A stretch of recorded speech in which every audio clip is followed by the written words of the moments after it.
అదేవిధంగా తొందరలోనే police recruitment board నుంచి ఇంకొక 15,000 ఉద్యోగ ఖాళీలను కూడా భర్తీ చేయడానికి ప్రభుత్వము అన్ని రకాల ప్రయత్నాలు చేస్తుంది.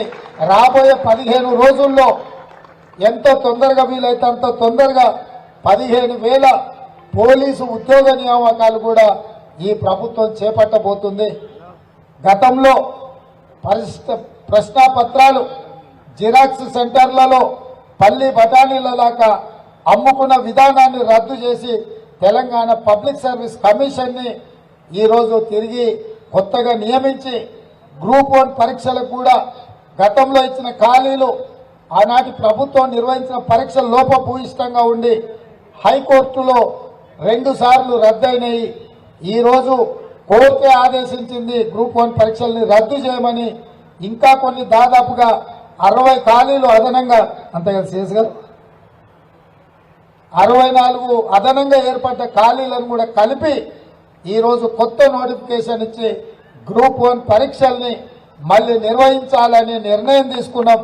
అదేవిధంగా పరీక్షల వల్ల ఆలస్యమయ్యి వాళ్ళ వయసు కూడా కొంతమందికి అవకాశాలు కోల్పోతారని 2 సంవత్సరాలు ప్రత్యేకంగా వయసు మినహాయింపునిచ్చి వాళ్ళందరికీ కూడా పరీక్షలో పాల్గొనే విధంగా అవకాశాలు కల్పించి ఈరోజు రాష్ట్ర ప్రభుత్వం నిర్ణయం తీసుకున్నది. తొందరలోనే గ్రూప్ 1 పరీక్షలకు నోటిఫికేషన్ వస్తుంది. గ్రూప్ 1 ఉద్యోగ నియామకాలు చేపట్టడానికి ఈ ప్రభుత్వము నిరంతరం ప్రయత్నం చేస్తూనే ఉంటుంది.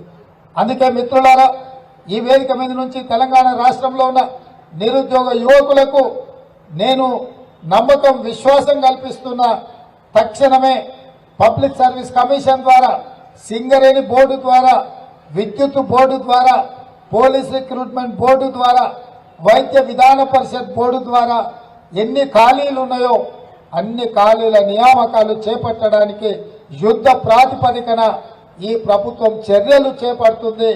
అందుకే మీరు పోటీ పరీక్షలకు మీరు తయారవ్వండి. క్యాలెండర్ డేట్ ప్రకారం మీ పరీక్షలు నిర్వహించి మీ నియామకాలను మీకు అందించే బాధ్యత కాంగ్రెస్ పార్టీ మా ప్రభుత్వం తీసుకుంటుంది.